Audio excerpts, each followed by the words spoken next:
Well, hi there, everyone. Hope you're doing well this Thursday afternoon or Friday morning, depending where you are. So today we have another great show lined up, Silicon Dragon, with our online series.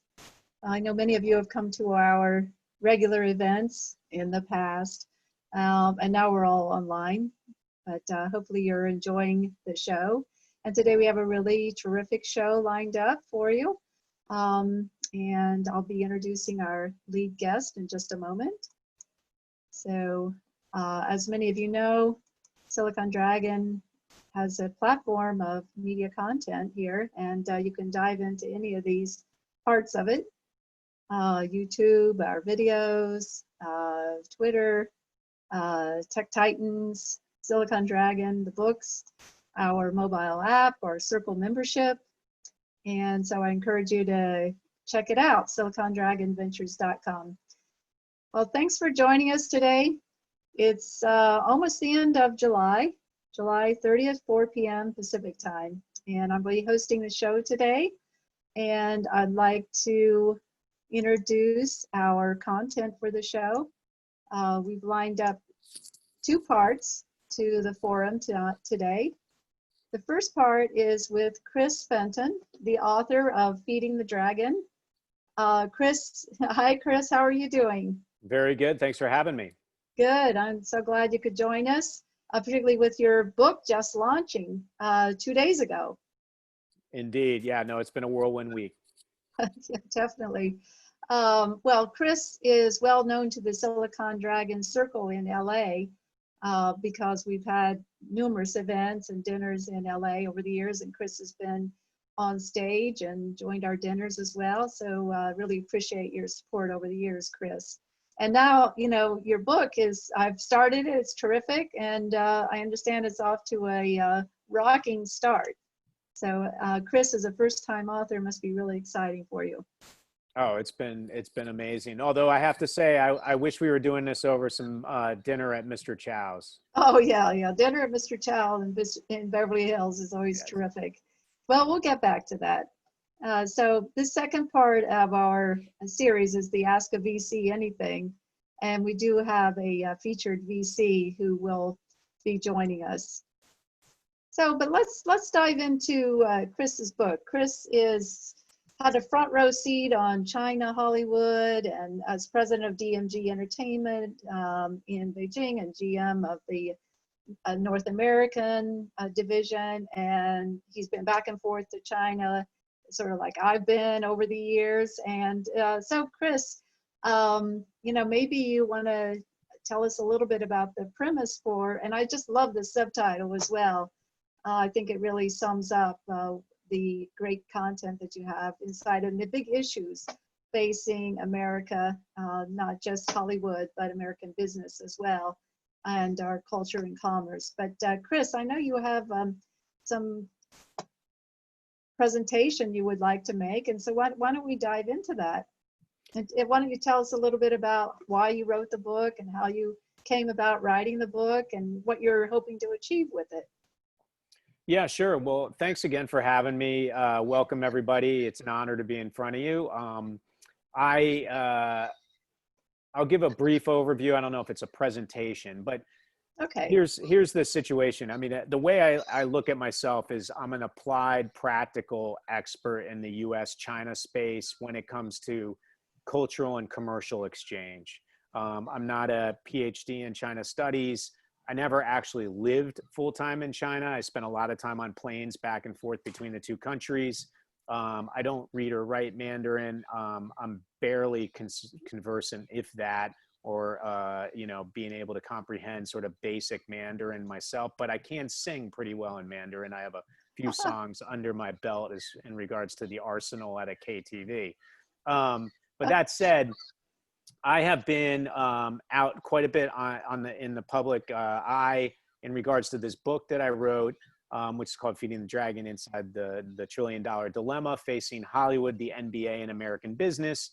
If you notice, Hollywood and the NBA have both been targeted quite a bit by lawmakers here in the U.S. and have been sort of bannered back and forth between the two countries in regards to two of the areas of dispute between the superpowers. So one of the things I wanted to do was write a book that was expert enough so it was the first peel or two of the onion, so that experts like Rebecca and various others probably watching this would absorb and go, hey, you know what? Chris delivered there. But then on top of it, I wanted to tell a very colorful journey of the fog of war that was occurring over 15 years between the years 2000 and 2015, where I was front and center in helping a very large organization get the job done with various areas of culture in the name of creating commerce.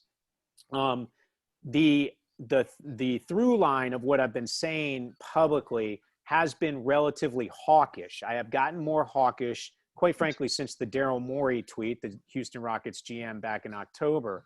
But I still firmly believe in keeping the exchange of culture and commerce alive between the two superpowers in an effort to avoid a Cold War and to definitely avoid anything worse than a Cold War.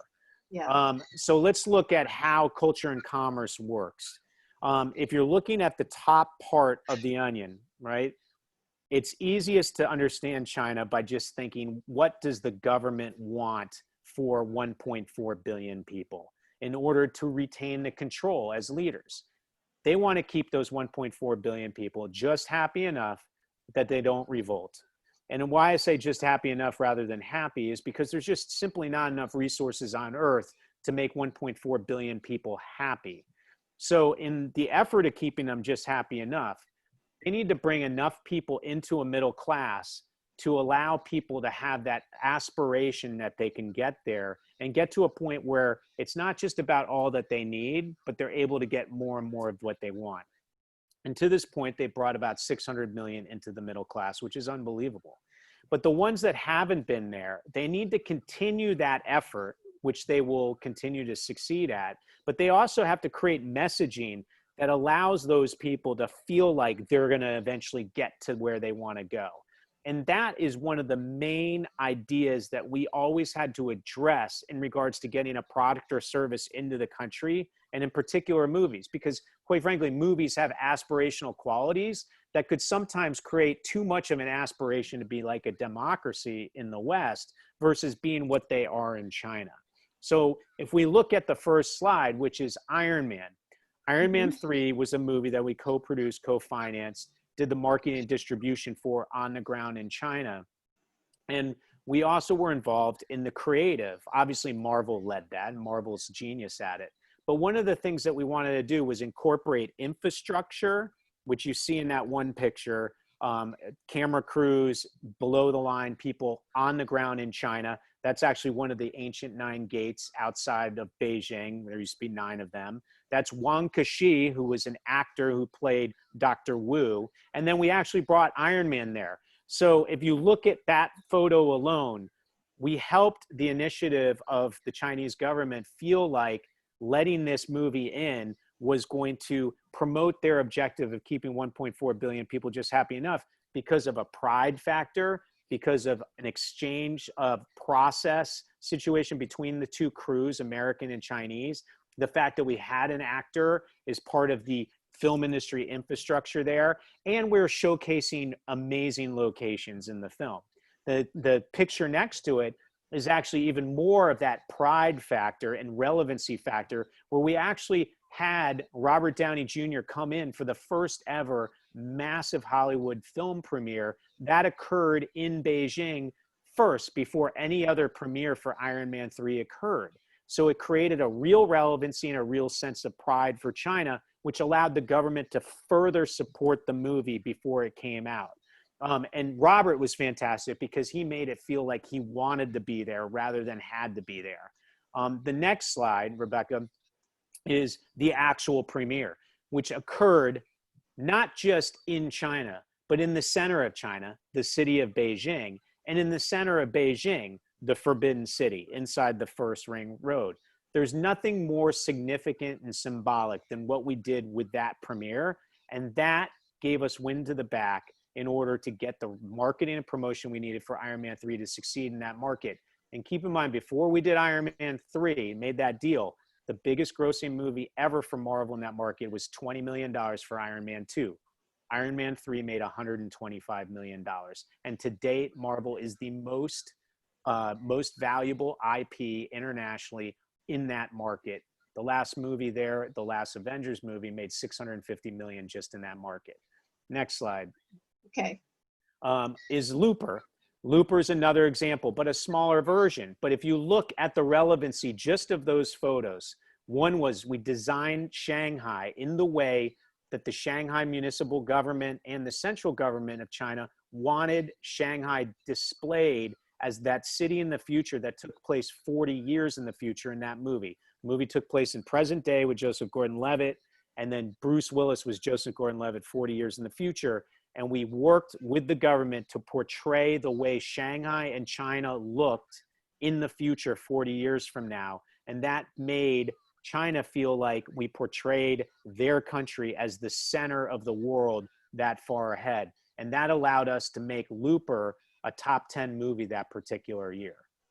The final slide is one that has nothing to do with the movie business, but has to do with the same concept, which is creating relevancy for a product or service. And in particular, a product that also is in the cultural fabric of China, which is Nike. Nike's there because of basketball. So we decided to create a 3-on-3 national tournament called the Battle of the Nine Gates. And we had it yet again in the center of China, Beijing, and in the center of Beijing, the Forbidden City. And we had teams from around the country compete to become the top 9 teams to compete for the championship. And each of those 9 teams were part of a community around the old ancient 9 gates that surrounded the city.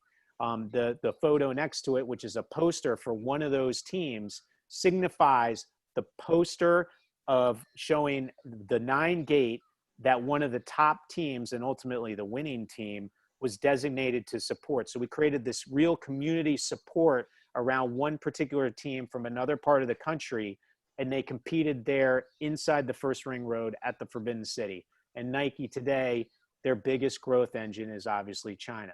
So the bottom line is product and service, you want to get into China, you need to create cultural relevancy for, you need to be able to sell it to the government first. The government realizes that it applies to their main directive of keeping their country content with their leadership. Then they allow you access to their consumer. You need that wind to your back in order to get access to the consumer. And once the government's supporting it, then the world is your oyster as far as how much you can grow and grow and grow in that market. But you always got to keep those basic fundamentals in mind as you do it. Well, that's great, Chris. I mean, I think your book has really great timing before the election, and while U.S.-China tensions are running high. And what do you think is going to happen with China and Hollywood relations going forward? Is it going to tighten? Seems that it's going that way. Well, one of the things I really wanted to address in the book was, how did we get here? How do we get to this part where there's almost this economic nationalism occurring in this country, and this fear of China, but also this belief that China has really created a lot of our problems. And a lot of that had to do with sort of the rampant globalism that I was very complicit in, as was everybody else, over the last 30 years in trying to open the Chinese market. So what I focused on in the book was, what was that colorful journey? What was that fog of war? What was going on that got us to that place? And how did it happen? And were the people bad doing it? No, I wasn't an evil, greedy capitalist. I was actually somebody just trying to get a job done on behalf of a mission. But that mission of globalism, rampant globalism, turned out to be not in the best interest of the United States of America. So now that we understand how we got there, it gives us a better concept and understanding of how we should move forward in this. And I am very against this idea of full decoupling between the two superpowers, which we're hearing a lot from on a very hawkish level. But I am hawkish in the fact that we need to reset this relationship. So we need to figure out how to rebalance it, make it fair, and make it a situation that puts America in a first position, yet on the backside of the disruption and the rebooting of the relationship actually creates a better bilateral relationship as a result. Mm-hmm. And so you've changed your own views in writing this book over the past year.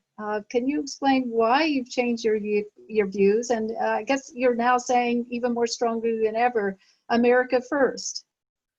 Yeah, it's interesting. I really, when I embarked on the book, I thought about ping pong diplomacy and the fact that that was really the beginning of the relationship with China. I mean, obviously there was various other things, but it was a really nice story that showed sort of the straw that broke the camel's back of frozen relationship and frozen diplomacy and opened it up. And you got Kissinger and Nixon over there the following year. And then in 1979, we officially opened up things. The idea was, hey, Hollywood's doing the same thing as ping pong, so let me write a book about that. And I did.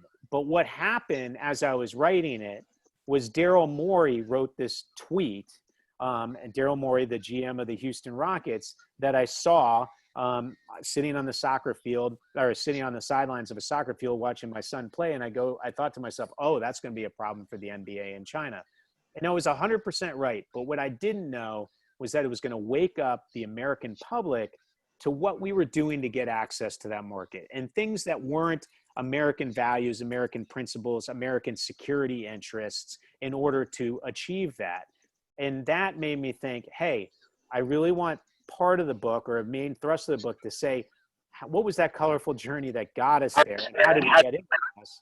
But then how do we want to address it moving forward? Because we cannot continue this way anymore. It is just not A, American, and B, it's not in the best interest of America either. So let's start talking about it. Let's make this not a third rail issue and something that we can all discuss together. And let's get the smartest minds in the room and come up with solutions. Well, what kind of reaction are you getting from DC? I know you're a trustee of the US Asia Institute, which has Washington, DC roots. And so what kind of reaction are you getting from DC to your book and to your views, your perspective? Well, I just did a presentation on the Hill on Monday.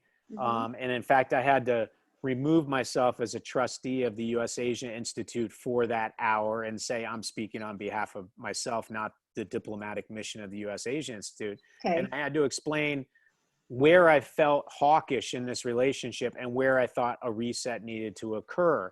And also the fact that baby steps need to be addressed to get to the finale. There's too many people standing on soapboxes saying we can't do this and can't do that, but we need to come up with solutions that get us there. So I gave a variety of different ideas, from the WTO designation of developing nation to developed, to SEC accounting practices in order to have SOEs and other companies hiding behind state-owned secret laws, access to our capital markets, to things in the microcosm of, like, say, Hollywood, where we got to get on a global standard of 45 to 50% revenue share, to breaking up the quota issues, to forced JVs, to get rid of those, tech swaps, et cetera. We need to just achieve various levels of steps as we approach this full rebalance. I highly implored upon the audience, which was made up of mainly senior staff and chiefs of staff and legislative directors, that they talk to their member bosses and say, hey, it's great to bring to light what's going on here, and it's fantastic to keep it in the public discourse, but we also need to come up with solutions. And just telling LeBron James or, say, Bob Iger at Disney to speak out on behalf of the Hong Kong protesters, well, that's a sort of a sacrificial lamb whack-a-mole situation. They will just get replaced by somebody else that toes the party line and continues the course, right? We need to create rules of engagement for everybody to follow, because if we do that, then we'll actually have the leverage to be able to implement things that allow somebody like LeBron James or the NBA to speak up on behalf of human rights violations when they're on our soil, protected by our freedoms of speech. But until we do that, it's just going to be one person cast away, a new one coming in, or one company not allowed to do business with China and a new competitor comes in. We need everybody on that same playing field. And that's something that I've been really pushing. And that's going to come a lot from leadership, and a lot from leadership talking to the pressures, talking to the C-suite execs about the pressures they're under every day from investors and shareholders, and trying to find that Venn diagram and where they coincide. Yeah, well, it's not easy, and particularly getting everyone on the same page. No, With all it's much these Hollywood easier. heroes. It's not easy, and it's much easier just to yell and complain. And I get it. Everybody has a different agenda. I mean, people could argue I'm trying to sell my book, right? But being a squeaky wheel in my business right now and having a book is actually not as profitable as the jobs I've had in the past. So I'm putting a lot on the line to actually be that squeaky wheel. But I think that there's a groundswell of others starting to talk about it, and we just need to start addressing it. We need to be real about the fact that, there are issues that are hypocritical, and issues that we really need to tackle together as a nation on this. And by the way, quite frankly, China knows that they've probably pushed this too far too. So, I do feel like there is an art of a deal in here that can work for everybody.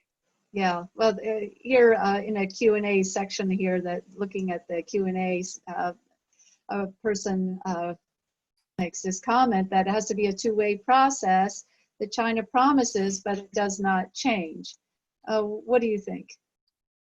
Well, that's where the weight of the nation and the leverage comes in. I mean, it's one example that's really interesting is, Senator Ted Cruz has brought to light this idea of I call it cross-border censorship. I mean, it's one thing where a Hollywood studio creates a censored version of a movie or an edited version of a movie to allow it to get in and access to the Chinese consumers. But it's a whole other thing when China tells us, no, they want the movie for the world changed the same way.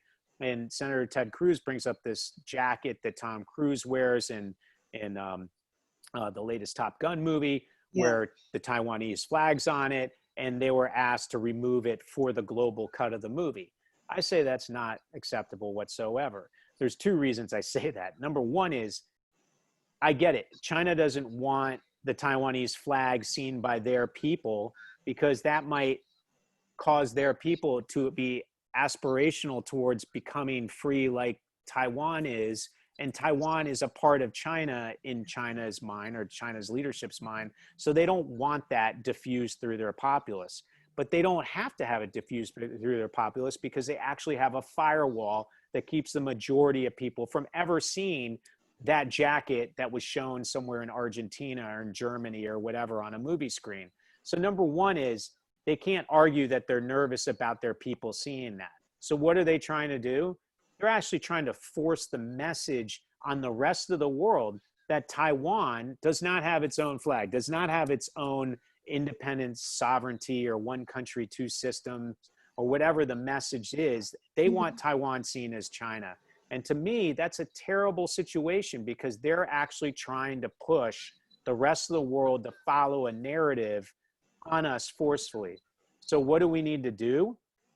Paramount can't go, no, we're not going to do it. Or the filmmakers can't go, no, we're not going to do it, because what will happen is they'll be retaliated against. What we need to do instead is have, what are the rules for engagement, Hollywood, in regards to China? Oh, Paramount wants their freedom of creative expression upheld around the world. They are going to say no to the Chinese on this particular instance. China tries to retaliate. The rest of Hollywood has to come together and say, hey, you know what? You can't retaliate like that against one of our member studios. No more Hollywood movies for you. But even more so, the rest of the country needs to back that also and say, from leadership, hey, China, we're backing Paramount in their freedom of speech rights. You cannot retaliate. And Nike and the NBA and every other product and service has to back them too. Through that leverage, through unified, in a unified front, we can get them to deliver on their promise. But it's only through leverage. They're not going to just do it out of charitable causes. We know that. Okay, so we have a panelist who has joined us here, Eric Micah. Eric, can you hear me? Absolutely. Okay, good. Although I'm on the floor. You're I mean, joining us today, and do you I have need an oxygen tank, Rebecca. I'm on the floor here with Chris, but yeah, go ahead. do you have a question for Chris? I know you two usually debate these issues. I have, you know, Chris, first of all, I started taking notes as you were speaking, and I was formulating questions, and I ran out of paper. But first of all, congratulations. I think it's fabulous that you're taking your firsthand experience, sharing it with others, and actually in a book discussing a very serious matter that's far reaching.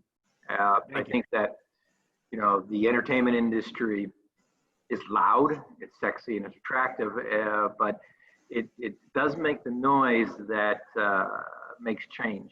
And so, you know, first of all, again, congratulations, and I hope it's incredibly successful. Thank you. As a former publisher and one with editorial integrity, I have to admit that I didn't read your book yet. Well, it just came out, so I'm not blaming you for that one. Okay, so I can only ask my questions based on what I've seen on the videos and today. And keeping in tow with my sort of antagonistic conversations that I've had with you, I'm going to ask you a couple of questions. Number one, the first one is, do you realize the risk that you've taken never to do business once again in China? Oh, I'm well aware of the sacrifice you take as a sacrificial lamb squeaky wheel, but I can also say that I'm still pretty involved with the China side to an extent. I mean, they haven't thrown me aside just yet, and I think part of that is because they see me as a practical voice in this equation. I am not asking for full decoupling at all. I'm not asking us to go into a Cold War hawkish, you know, situation bilaterally. I actually am saying we need a big reboot in the bilateral relationship, but it's in the best interest of both countries to keep commercial and cultural exchange ongoing. That has to happen. The second question actually that I thought of, and you kind of mentioned it in your dialogue in the beginning, was when did you ever say no to China?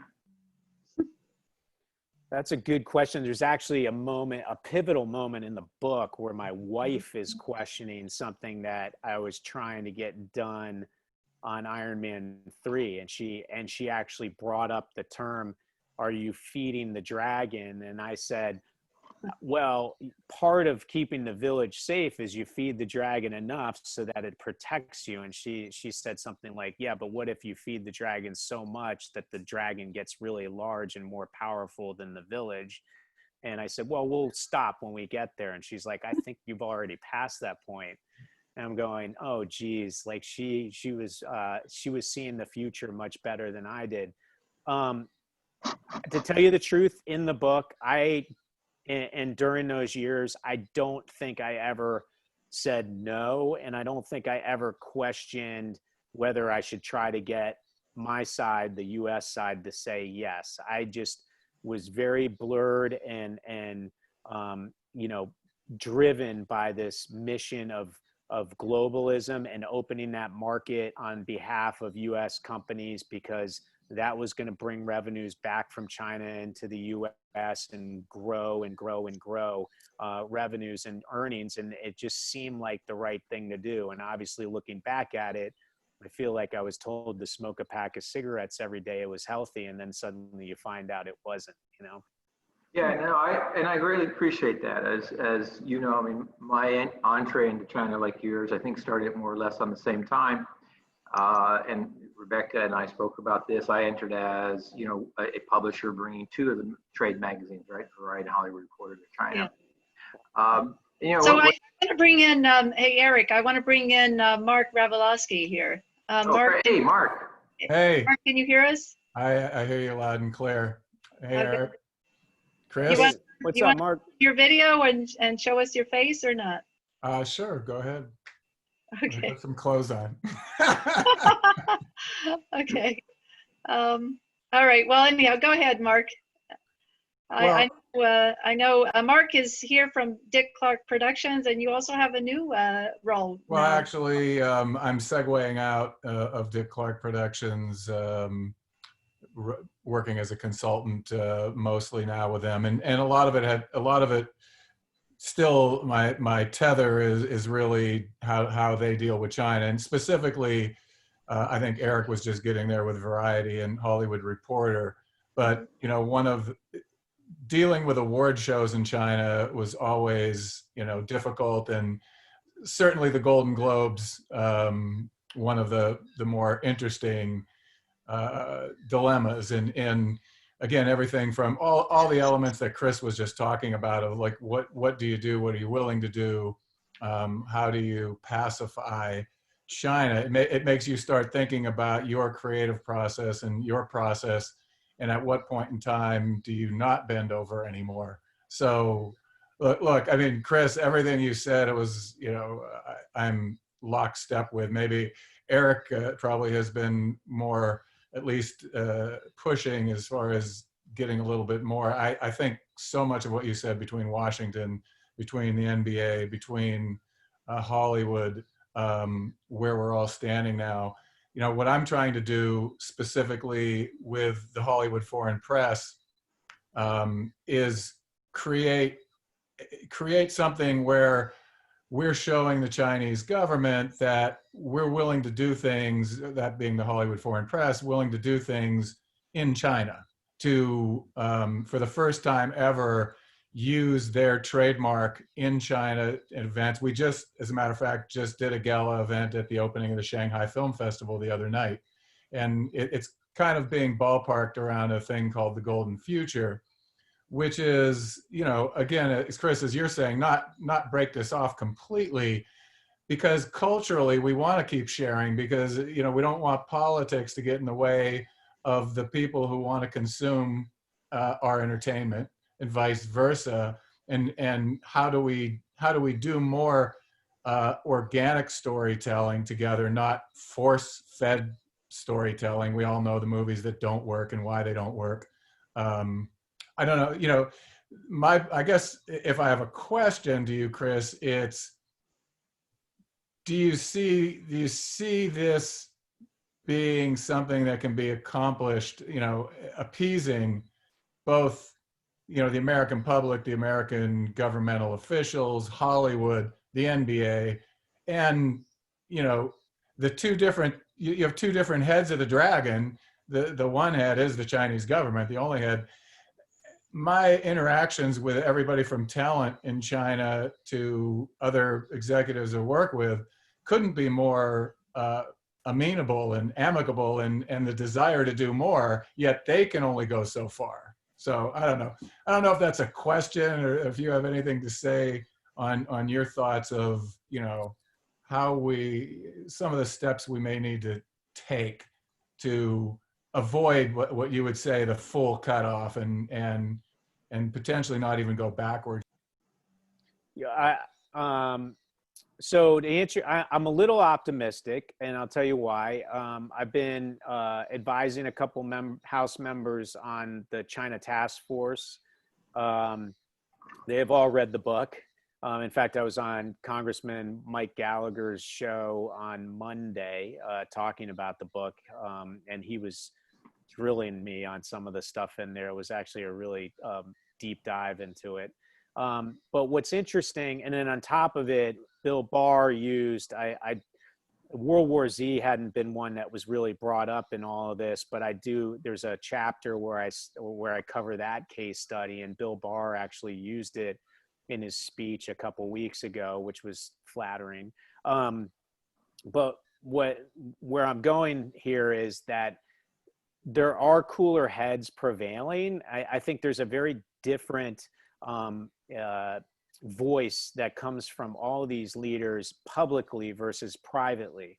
So I was actually on the phone with a senator that's been in the middle of this the other day, and he just asked, like, what do I recommend? And I said, well, if I have a voice in this, which I hope you're not just listening to me, I would say call up one C-suite official that's actually running a company that you have a problem with. Let's say it's Bob Iger at Disney, and go have dinner with the guy somewhere where no one knows you're having this, and say, hey, Bob, what are the big pressures that you're getting in regards to not standing up to some of this stuff? Like, where is it coming from? We get it. It's investors, it's shareholders.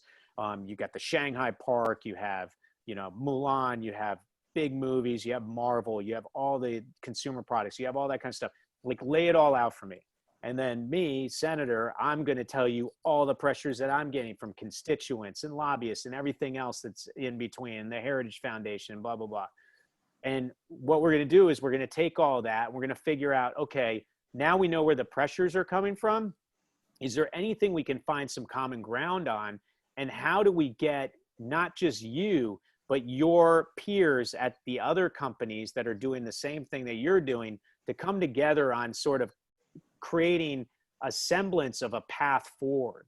Because you got to do it privately. If it's done in a public forum at a hearing in Congress, you're just going to have soapbox, standing on the soapbox, senators and House members doing their thing. You're going to have attorneys advising C-suite execs what they can and can't say, and nothing's going to get resolved. Like, this has to be done one-on-one privately a little bit, just to get the semblance of what needs to happen moving forward. And then hopefully it's brought into the public eye so that the support of constituents, the support of shareholders, the support of employees, the support of the basketball players and the actors and the different parts of the components of these companies start to rally around this idea of where we should be going moving forward with China. That's the only way it gets done. And I do think the cooler heads are there. It's different than what you're hearing publicly.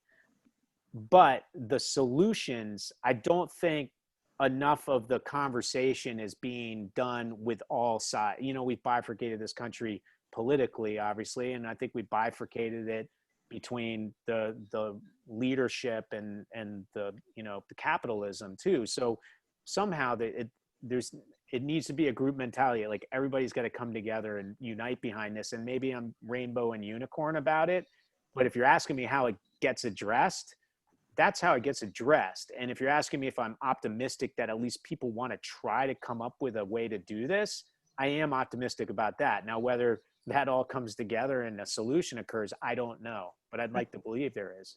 Yeah, Chris, as a first-time book author, what has it been like on that? Let me just ask the last question, because we do want to get to our second part of the program, but I want to ask you just one final question.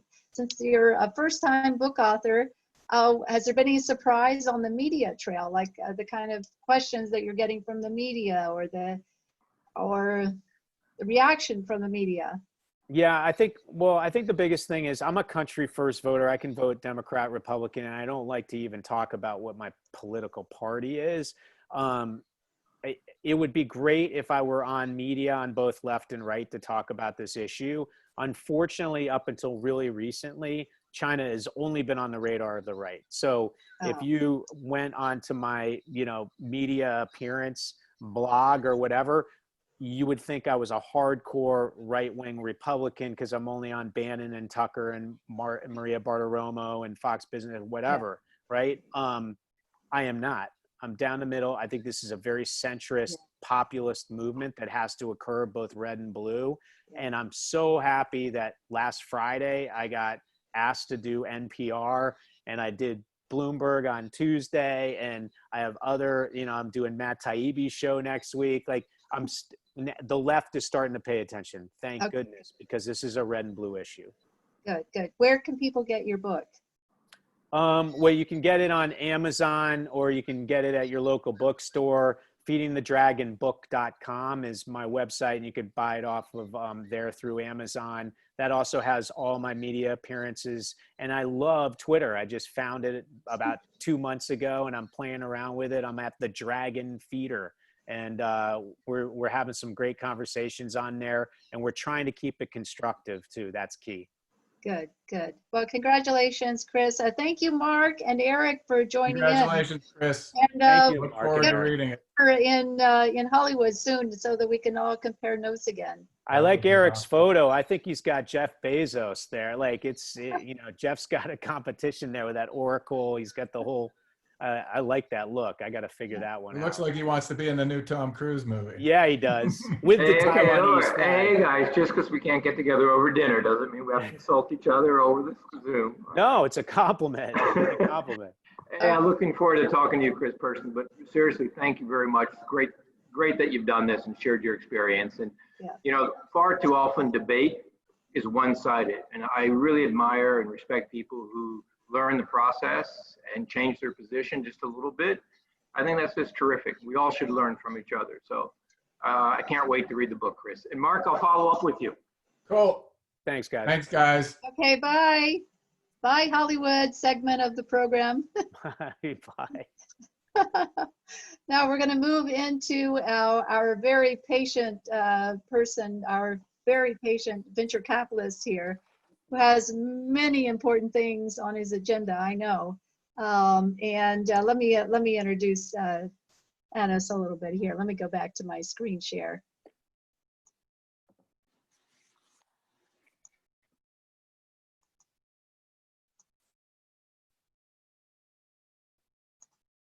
Okay, now we're in the right place. So, Anis, thank you so much for joining us. I know you're here in Silicon Valley, but in the past, you spent a lot of time in Asia and Japan and Southeast Asia. So we'll get to hear your perspective here, a very grounded perspective now about what you've been up to lately, which are some very interesting deals. So I do like to introduce, we were doing this Ask a VC Anything series that we started back in April with Bill Tai, one of the original investors in Zoom. And we also had another angel investor in Zoom as well. So we have really given Zoom a lot of business with our Ask a VC Anything series. But now this week, we have Anis Uzman, who is a partner. He's the founder of Pegasus Tech Ventures. Anis is well known in the venture community for this venture as a service model that he has initiated, where the firm has corporate partners in Asia as limited partners.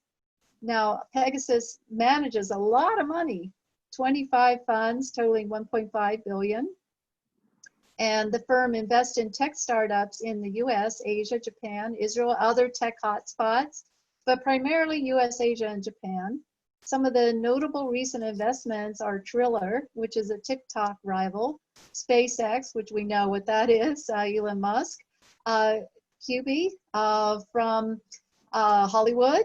And this is one of the reasons I invited Anis to be on the show today, is because he also has an investment, in Hollywood. Beyond that, he's invested in several other leading startups. A Bird, that's the scooter, the ride-hailing scooter, isn't it? And then SoFi, the lending startup, and then Gojek, I know from Indonesia, in the ride-hailing space as well. So let's welcome Anis here to our stage. And then please, everyone, you can ask questions as we go along. Along here at the bottom, there's the Q&A and there's also the chat. But let me just ask Anis a few questions just to get us warmed up. So how have you been spending your time lately in Silicon Valley? Are you investing at a similar pace as before, or how is this whole staying at home, isolating, sheltering at home impacted your venture deal making? So first of all, thank you, Rebecca, for inviting me to this event. I'm really excited, especially to be in the same event with Chris. I think I'm privileged. I actually was listening to a very interesting conversation. So COVID actually has not impacted our business that much. We are still learning how to, be productive in working from home in some sense, because I think the work environment and the work culture has changed. But overall, in terms of investment and the pace we're investing at has not been impacted that much as of now. So you doing deals over Zoom or Team Meets or Google, or how are you doing deals? I would say mainly Zoom, and then in a lot of Skype, I would say, because in Skype, you do not need to set up a meeting. So we use a lot of Skype, video Skype, and then mainly Zoom. But it's a new culture for us as well, because when you're writing a pretty big check, I mean, during the COVID, I invested $35 million in Quibi, which is a firm from Los Angeles. Yeah. I also recently invested in Triller, and those were mainly, I would say that the main discussions happened on Zoom. Right. So can you talk about Triller? Because I think it's really interesting that it's a rival to TikTok, which is getting all the attention these days. Yes. And of course, TikTok has been banned in India, but now Triller has picked up some of that slack in India. Can you talk about Triller and what it is and why it's popular? Perfect. So the TikTok as well. Very good. So I'll talk a little bit about Triller. So Triller is, I will say that video streaming social platform. So a lot of young people like Triller, and it is similar to TikTok. A lot of people call it American TikTok. I do not know whether that's the right way to say it, but so Triller has recently got a lot of visibility. We have seen 120 million downloads. We have about 50 million monthly active users for this platform. So it is similar to TikTok, but a little different in the sense that a lot of celebrities are actually part of this platform. So I have seen, Eminem to Alicia Keys and a lot of, Hollywood celebrities. They actually post their music videos here first.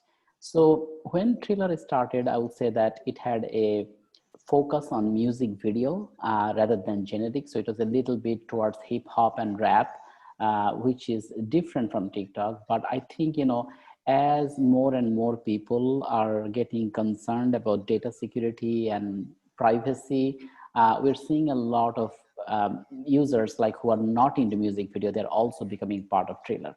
If you go to the Triller app, the different thing that you see from TikTok is that this has a music and a social, so it has both. And you'll see, your video will be side by side with Eminem or, all the famous rappers that actually you can think of. Many of these rappers actually has also invested in this platform. So they're investors or partners of this platform as well. That makes it very unique and appealing. Okay, so Brian Carroll is online and he has a question for you about ByteDance and the acquisition of Musical.ly and folding it into TikTok. And he's wondering what are the implications if ByteDance has to divest and split Musical.ly from TikTok? What would be the implications? So there is a very good chance. I think you have heard the rumor in Silicon Valley that there was a rumor like last week that one of the top venture capital firms actually are thinking of buying out a major portion and make it more of a American-owned entity, TikTok itself. If that happens, I think most probably a lot of people who are concerned about the privacy and security part of the TikTok business might get relaxed about it and relieved about it. So that might change the whole game if the ownership of TikTok changes. And I think that is the only way I think, the company can actually have a proper explanation in some sense. Because it is beyond the legal boundary. I mean, the current situation that we're seeing right now is, obviously the TikTok CEO and all the executives are talking about, that they're not going to share the personal data with anyone, with any government at all, but the law does not support that. That is the main problem we're seeing right now, right? And I think with the ownership change, I think it gets beyond that point. So definitely an American or a non-China ownership is going to definitely make most of the users more relieved, I think, in some sense. Okay, well, what are the implications for Triller, your own portfolio company? You see, Triller has shown continuous growth. Triller has its own charm. I'm sure that if you go to the Triller app, I definitely want all of you to download it. I personally use it. It has a different charm. I mean, it has a different setup altogether. So let me talk a little bit from the technical point of view. Triller actually uses AI when you're creating the music video. So it has a lot of AI help who understands your likings and dislikings, helps you to create a, I would say, almost professional class music video, even if you're a regular person. Whereas TikTok applies AI to understand you, your likings, dislikings, and goes more towards how they can sell you more. So it's a little bit difference in how the AI is used. I mean, I will say the Triller's usage of AI is more like American style, where they are focused on the entertainment and how to make the video great, right? So Triller has a different focus. It definitely, as you know, that many, celebrity, producers and directors are now going to Triller to find out the next artist, because the videos are almost professional class, although they are created by people like me, who is a regular guy, right? So in some sense, Triller gives a different taste altogether. So Triller was growing already, and then this TikTok, thing, and people's concern over TikTok actually has given them like a good, kind of like a good push in some sense towards, getting a lot of new users in the platform. Okay, well, tell us about your other big Hollywood portfolio company, Quibi, with Quibi, yeah. So Jeffrey Katzenberg. Yeah, so Quibi actually is a short content platform, video platform. So, this is actually an unique investment that I have done, and I have invested $35 million into the company. That's big, yeah. Yeah, and I am most probably the smallest check size. I will tell you that all other people invested $100+ million. This company raised $1.75 billion in the last round. So it's a huge raise that this company has gone through. Why? This company is founded by two of the legend, one from Silicon Valley, one from Hollywood. The one co-founder is Meg Whitman, who was the CEO of HP and eBay, and then Jeffrey Katzenberg, I think, who is the founder of DreamWorks, I guess, right? So they are two of the top people from Hollywood and Silicon Valley. They joined force. So basically, Silicon Valley meets Hollywood situation, where they figured out that most of the people, when they're in a non-corona situation, because corona is a special situation, that people can watch video on the go on their mobile device. So they thought that they will create short video original contents only in Quibi, where people can watch it on their cell phone in like 10 minutes. So rather than taking a whole drama or a movie of 3 hours and cutting it into 10 minutes, what they have done, they have taken this 3 hour or like 1 or 2 hour movie and kind of squeezed it up so that it's squeezed in 10 minutes. And they have created episodes. So after you watch one episode, you're definitely waiting for the next week and the next week and the next week. So it's not cutting it up. It's more like squeezing it up so that you are willing to open it up next week and watch the next episode of any, title. That's what they have done. And they're, obviously they started with a big hype, and then, we got hit by Corona. So that on the go thing could not be realized. So the platform is growing gradually since they're, opening of the platform in April, and it is a few months now. And I'm sure that, as the new titles and the new, programs coming up, it will definitely, most probably attract more, people, viewers to its platform. Right. Well, you have a really diverse portfolio with SpaceX and SoFi and AI companies and ride-hailing companies. How do you source all these deals? I guess it's through your corporate partners, right? So we have a lot of deals, but we have also a lot of people working in our farm. Yeah. So most of the traditional VC funds, you will see that they have 5-10 people working. We have full-time, part-time. I think we have about 110 people working in our farm. So we are a little bit large comparing to most of the traditional VC funds that you have seen. So we actually have a also unique model in the sense that most of the VCs do raise their money from financial institutions like, pension funds and 401k and endowments. In our case, most of our fund came from corporations. These are public and private corporations. A lot of them are from Asia, and they wanted to get connected to Silicon Valley. They wanted to get connected to Hollywood, and we are the bridge between them and the, these top talents and the top companies. So we are basically taking 36 corporations from around the world and connecting them up to top talents in Hollywood, top talents in Silicon Valley, top talents in Israel and Europe, right? So that's what we are doing. So we're a very global platform in some sense. We are, investment expert in some sense, because we understand how to evaluate a company, how to go through that conversation, make an investment, and also help the companies grow and exit at the end of the day. We're experts in that, and we're kind of like the bridge between a lot of corporations and a lot of startups that are, trying to be successful. Right, and you have a lot of activities in Japan too. You have a big focus on Japan. Why Japan?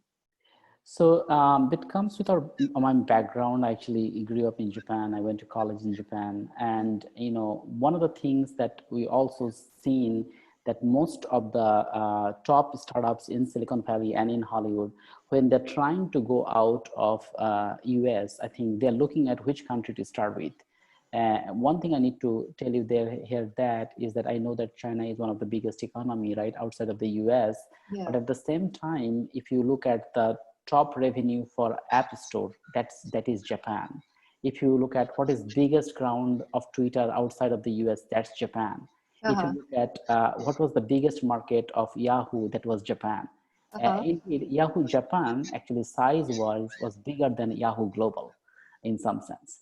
So a lot of top tech companies, when they're expanding their horizon into the Asian market, where 2/3 of the world population is living, they are actually using Japan as the first step going out of the door.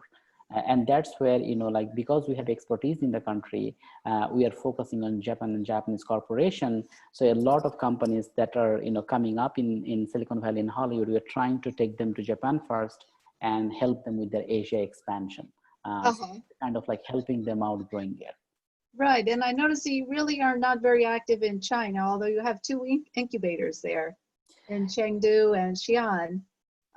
So I guess Japan is a safer market these days, or? So let me be a little more technical about that. It is easier because Japan actually uses the same investment style as the US, because most of the venture capital rules and regulations are kind of like similar to the US.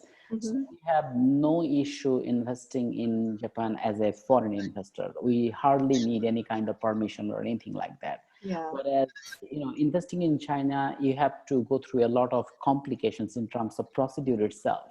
You cannot just take your money to China and wire the money and invest in a company. It has to be a certain type of companies. It has to be in certain area of investment. Right. The government has a lot of rules and regulations around, which makes it a little more complicated. I mean, it is not undoable, but we can do it, but it is a little more complicated than straightforward in Japan. So that actually kind of makes it complicated, but still we have actually had 2 pretty large incubations, one in Chengdu and one in Xi'an. These are actually pretty large operations. We have a lot of employees there.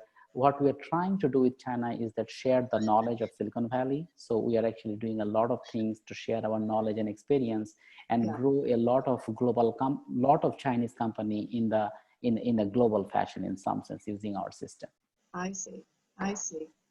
Okay. Well, look, what area of technology do you think is poised to benefit the most going forward?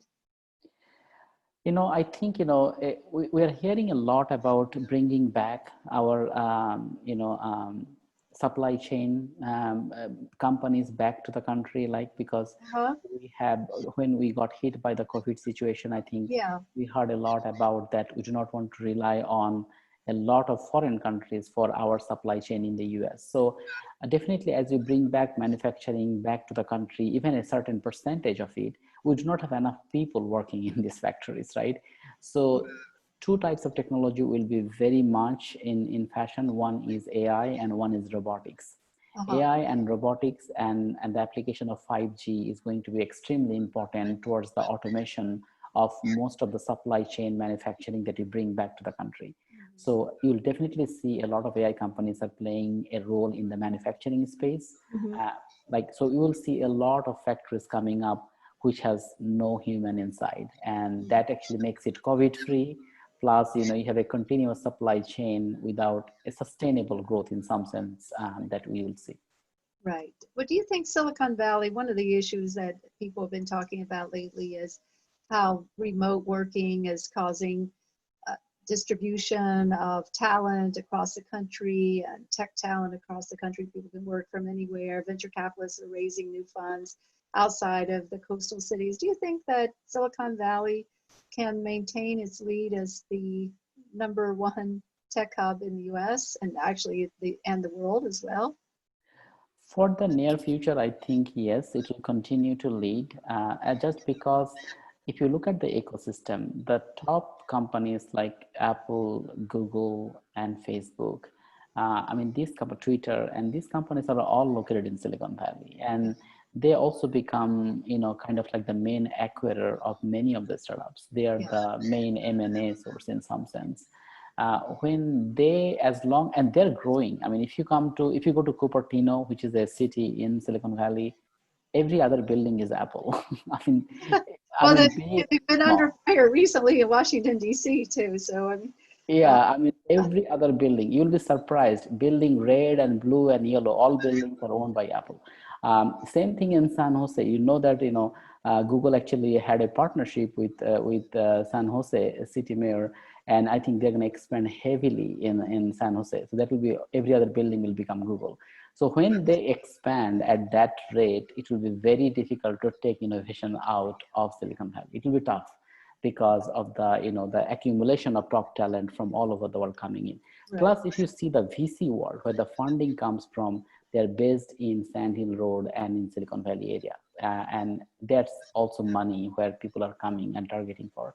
So it will be very, very difficult in the near future to move it out of Silicon Valley and expand it into other regions. I'm sure that we'll still have sub-hubs of the US in Los Angeles, in Texas, Austin, and Boston, and New York. But Silicon Valley will still most probably lead just because of the happening companies located in this area. Well, in Asia, what do you see as a leading challenger to Silicon Valley? I know that you have done a lot of investing in Southeast Asia, for instance. I definitely think China is the biggest, hub in Asia, because the government actually of China has pushed innovation in a very big way. Startup World Cup is one of the events I do as an event worldwide. If you go and see the number of applications we get for the China event, it will blow your mind comparing to any other country. So definitely China is a big hub. I also see a lot of potential in Southeast Asia. For example, countries like Indonesia. Indonesia is the 4th largest populated country in the world. Indonesia and Vietnam is getting a kind of like a lot of manufacturing shifting from China to Indonesia and Vietnam. So you'll see a lot of growth. We have opened up shop in Indonesia 5 years ago, and we have made 40 investments in that Southeast Asia region. That is also a growing area that can be very promising for the startups and growth. Right. Gojek is one of your leading investments there in Indonesia. Yes. Gojek is actually this is actually the biggest startup in the history of Indonesia, I think, commanding a valuation of more than $9 billion right now. And they have started at zero. So yeah, it is one of our investment. Actually, they have 4 unicorns in Indonesia, and we have invested in 2 of them. So we are very lucky and privileged that we were part of the growth that we have seen in Indonesia. Gojek, and the other one is? Actually, we also invested in an e-commerce platform called Bukalapak. I was one of the seed investors in Bukalapak. They are also having a $2 billion valuation right now. I see. Yeah. And Gojek is actually, they have business outside of Indonesia. They're yes, right? That's correct. And Gojek is one of the largest platform. They started with bike sharing, kind of like it's Uber, but on the bike. And now they do food delivery and many other things. Right. A little bit like, what would be its US equivalent? I think Uber. Yeah. Even Uber, though they don't really have bike sharing, but they do not, but similar model, it will be a combination of Uber and DoorDash, I would say, kind of. Uber and DoorDash. Yeah. So in Yeah. a way that these tech models outside of the US in Asia are sometimes more advanced than what we have here in the US. At the end of the day, I think, Rebecca, one thing that everybody has to agree that every single company that is becoming an unicorn outside of our country in the US is they're all kind of like a, a version of what we have seen in the US. So whatever you're seeing in the US today, we see after a year in those other economies. So, Right. you know, like kind of like in some sense, we are actually doing, it's an incubation, we're testing different models and whatever is working, that same thing is coming up in an Asian country in a different way, but it is the same concepts. But still, I think one thing that everybody has to agree is that the main concept is coming out of Silicon Valley, and then it is, you know, practiced in different ways with the different flavors in other countries. Right. Do you think that we'll see a situation like we've been seeing lately in Washington, D.C., the pushback against these tech giants? Is that ever going to happen to the ones from China and India and Indonesia? So, I mean, I know that the pushbacks are important. I mean, especially the recent, you know, hearing, I was also watching that. I think it is good to actually keep them responsible for what they do, right? Because I think you are not asking them the tough question. I think they think that everything is okay, right? So I do not disagree with the fact that, you know, there was a hearing and all the, you know, Yeah. uh, parliament members were asking them very tough questions. And I think to keep them responsible is important. But at the same time, I think, you know, they will keep expanding because these platforms have grown to a certain level that it is very difficult to stop them from growing further. Right. Yeah. Yeah. We are at a situation where there does seem to be a lot of centralization and around tech, and tech driving the economy forward, and Silicon Valley being such a central part of that as well. And it's good to have your global perspective. Yeah, oftentimes there's kind of a head in the sand of feeling here in Silicon Valley, and let's not look too far beyond our 30 miles, but it's great to have your perspective as a real global investor. And I do appreciate your time coming on the show. Thank you very much for having me, Rebecca. Yeah, let's just, if there are no more questions, I think we're going to wrap things. And thank you very much. Yeah, no, you're welcome. And thank you for being with us. And thank you to all of our people who have joined us. Let me just do another screen share here. There was your thank you, everyone, and for joining us. And our next show, if you like this show, please join us on August 19th, 4 p.m. Pacific time. This is our annual event in Australia, in Sydney, that we had to take online now. But in a way, that's good because we're going to get a global audience for all of our speakers. And our agenda is already up on our website at silicondragonventures.com. You can check it out there. Australia is also booming with technology. And it'll be interesting to hear from the Australians. So please join us with all these other web and media platforms that we have. And thank you again for listening. Thank you for joining us. And we'll see you again on August 19th from Australia. I'm going to be moderating from Silicon Valley, but everyone else are going to be in either Australia or China. So it's going to be very interesting. Okay, thank you, Honest. Thank you, everyone. Bye-bye.